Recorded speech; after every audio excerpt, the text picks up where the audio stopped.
Hey everyone, Mr. J here, and in this video I'm going to give you a tour of my custom Lego yacht.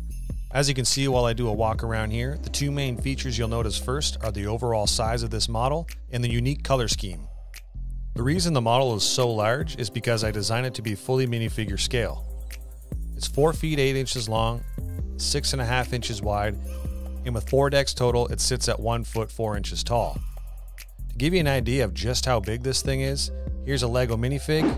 Impressive. And here he is in comparison to the ship. Most impressive. Yeah, it's a beast to say the least, and it takes up a lot of space. It's also heavy. It sits at 37 pounds, which is pretty hefty for a Lego model. I even built a reinforced display shelf just to make sure its weight would be properly supported. As for the color scheme, before building it, I used Bricklink Studio to create many different color variants of this model. I went back and forth quite a bit on whether I wanted it to be a lighter color tone or a darker one. In real life, most yachts are traditionally white. There are some that have a darker color scheme, but these are much rarer. Even so, I personally prefer the look of the darker color tone yachts, as I feel it makes them look sleeker and more unique. Also, white Lego pieces tend to fade and start to yellow over time, so when factoring in all of that, going with the darker color tones seemed to be the wisest choice. As for the piece count, currently it sits at over 16,000 pieces, but this may change if I make modifications to it in the future. The reason for such a high piece count is because I used many smaller pieces to create some of the finer details. An example of this would be all the tile pieces I used to represent deck boards. These are present throughout the entire ship and they add up pretty quick. And when designing the yacht, I tried to make it as realistic as possible within the limits of Lego. The look of the ship itself is not based on any specific real-world yacht, but rather it's a combination of my favorite features from dozens of yachts I've used as reference. The yacht also has a fully finished interior and it can easily be split up into 9 different modules, which allow access to every part of the ship. With that being said, let's start at the lowest deck and work our way up. So the first deck is essentially the entire bottom hull of the ship. It is by far the largest module, and it's been fully reinforced with a Technic frame to ensure it remains sturdy and maintains structural support. As you can see here, I can lift the entire module up without any issues, no sections break, and no bending or sagging occurs. I've also added stands on the bottom to elevate the model while it's on display. This module has several sections including the beach club, tender garage, engine room, 3 passenger cabins, and crew accommodations. Let's start with the beach club. For those who don't know what a beach club is, it's a section of a yacht, usually at the stern of the ship, that primarily consists of a lounging area, a swim platform, and in some cases, an indoor/outdoor entertainment space.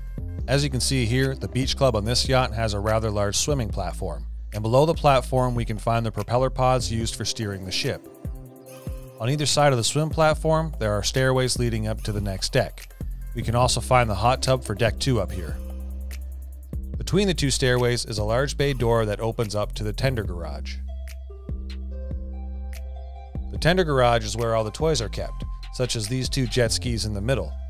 We also have some surfboards on the wall, and on the other side we have a few tools, some life buoys, and a control panel right here. Along with the middle bay door, this section also has 2 large bay doors on either side of the hull that can swing down to fully open up the space. These stairs right here lead up to the second deck, and this door leads to the engine room. This room is pretty self-explanatory. As you can see, the 2 large engines in the middle pretty much dominate the entire space, but there are a lot of other details in this room, however, such as the workbench right here, complete with a toolbox. We also have some tools on the wall for repairs, and on the other side we can find an engine control area complete with a desk, monitor, control panels, and a chair. At the back of the engine room, we can find some more gauges and mechanical controls, as well as the ship's electrical systems. I've also added lots of piping throughout the entire area to really sell that engine room look. Lastly, this door right here leads to the passenger cabins. So there are 3 passenger cabins in total on this yacht, and they can all be found on this deck. They are all located on the port side of the ship, and they can all be accessed through the long corridor on the starboard side. As for the cabins themselves, they are all very similar in design with only a few minor differences. As far as similarities go, they all have a nice big comfy bed, and of course a flat screen TV on the wall to go with it. They also all have their own bathrooms complete with a toilet, a walk-in shower, and a nice vanity sink and mirror. As far as differences go, cabin 1, which is closest to the engine room, has a nice big dresser. Cabin 2, which is in the middle, has its very own lounging couch. We can also find another stairway in the corridor here leading up to the second deck. And as for cabin 3, which is furthest from the engine room, it's essentially a duplicate of cabin 2. The only difference being that instead of a stairway taking up cabin space, there is a nice little computer nook in the corner right here. Oh look, there's a video on screen of someone subscribing to the Mr. J Builds YouTube channel. That seems like a great idea. You should try it. Yeah. Moving forward, the main corridor brings us to the crew area, which is located in the bow of the ship. Here we can find some storage to the left of the corridor entrance, and moving to the end of the hallway brings us to 3 doors. The first door leads to a crew cabin. In here we can find 2 bunk beds, a small work desk, and some dressers. Across the hallway is the captain's cabin, complete with a bed, a little nightstand, and another large dresser. The cabins are a bit crammed, but they do get the job done. Lastly, the third door in the center leads to the crew bathroom, and just like the passenger cabins, it has all the essentials: a toilet, a sink, and a big shower. Moving to the outside of the bow, there are a few more features to point out. Firstly would be the anchors on either side of the ship, and at the very front we find the bulbous bow. Even though this looks a bit silly, it is a real thing. It's actually quite common to find these on not just luxury yachts, but many ships in general, as it reduces drag and improves the ship's overall performance. Alright, Deck 2. This is where most of the fun on this ship would take place. It contains several entertainment spaces, as well as the galley, a dayhead, and a dining area. It can be split up into 3 separate modules, and we'll start aft and work our way forward. First up, we have an outdoor entertainment space, complete with a nice big hot tub in the center. As mentioned before, we have stairs on either side of the hot tub leading back down to the swim platform. On the other side of the hot tub, we find a seating area and a table to go with it. From there, we have a door leading into the main salon. For the salon, we'll start with the features found on the port side first. Right off the entrance, we can find a nice big lounging couch complete with a coffee table. Moving further up, we have some shelf space with lots of cabinet storage below. Moving on to the starboard side, we find a stairwell just off the salon entrance. Going down leads you to the tender garage, and going up leads you to Deck 3. Right beside the stairwell, we can find a small desk with a computer. Moving on, we come to the main dining area. Here, there's a big table in the center with 8 chairs around it, and behind the table, we can also see this opening that looks into the galley. Finally, we have a big fireplace in the center of the room that separates the living space from the dining space. Aside from aesthetics, the fireplace also serves as structural support for the deck above. Moving forward, we come to the next module. There is a corridor on the port side and a galley on the starboard. In the galley, there's a large fridge and freezer. Beside that, we have the pass-through to the dining room with storage below. Opposite the freezer, we can find a large double sink, and beside that, the oven and cooktop. At the far end of the galley, I also threw in some deep fryers, and now the LEGO minifigs can have deep fried chicken nuggets, so that's a win in my book. Moving past the galley, we come to another living space. In here, we have more stairs going up to the 3rd deck. In the center of the room, there's a big sofa with a small coffee table in front. And directly across from the couch is a big screen TV, naturally. And on either side of the TV, there's entranceways that lead to the main party space. This room also has some more storage and some shelf space. And this door right here leads to the dayhead. Now this dayhead is pretty compact, but it does have the essentials: a sink and a mirror, and of course a toilet. Moving forward again, we come to the main party space in this yacht. Firstly, we have this stairway here that leads down to the 1st deck, and above the stairs is another large TV. And across from the TV is a pool table. Now I know a pool table on a yacht seems a little crazy, seeing as how boats can rock back and forth. However, I did do some research though, and these do actually exist. They use gyroscopic technology to always keep the pool table level. So a pool table on a ship is actually feasible. Now they are of course insanely expensive, almost as expensive as LEGO if you can believe that. Anyways, on either side of the room we can also find some pool cues, some more storage, and naturally a sitting bench as well. Going past the pool table area, we have 2 more big couches with a walkway between. We also have doors on either side which grant access to the side deck and bow. Then from there we come to the dance floor, complete with 2 big speakers. That way LEGO minifigures can get their jam on. I'll be honest, I didn't really know what to do with this area, so the dance floor is kind of a filler for now. I may change this in the future. Moving outside the main party space, we come to the upper bow of the ship. Up here we can find another big hot tub which is sunk into the deck, and behind that, there's some big lounging couches to go with it. If we move back a little further, we come to some stairs which lead up to Deck 3. For Deck 3, we have 2 modules, and we'll start forward and work our way aft.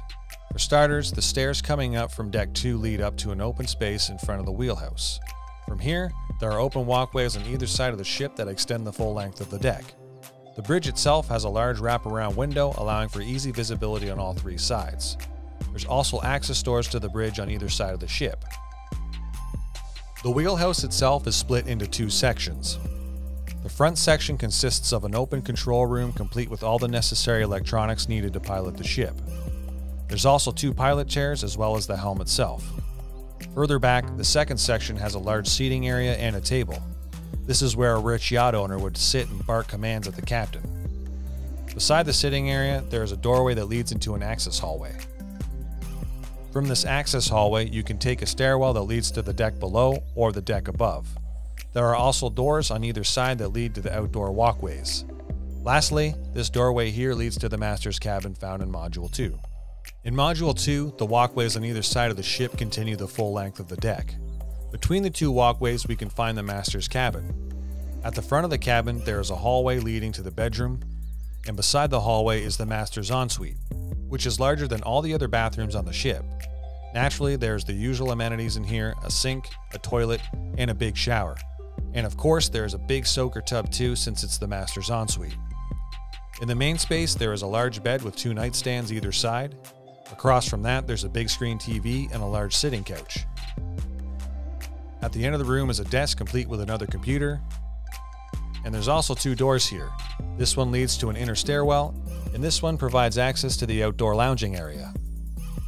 And of course, to complete this outdoor space, we have some big comfy lounging chairs. As for the inner stairwell section, you can see there's access from both the master's cabin and the starboard walkway. From here you can take the stairs down to the main salon on deck 2, and this doorway here opens to the stairway that leads up to deck 4. Deck 4 also consists of two modules. We'll start aft from the stairwell and work our way forward. Module 1 is primarily another entertainment space. Basically, it's the main outdoor partying area. Just after the stairwell, there is a massive sitting couch with a big table at the center. This area would be fully open to sunlight as the hardtop doesn't fully extend to this section. Moving forward, we come to a bar area complete with 4 bar stools, and it looks like there's a wine bottle on top of the bar.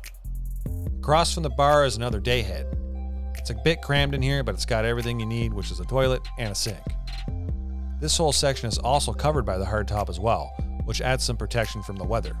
Moving on to Module 2, we find the main outdoor dining area complete with a large table and 6 seats. Just forward of that, there is a hatch that leads to the other inner stairwell.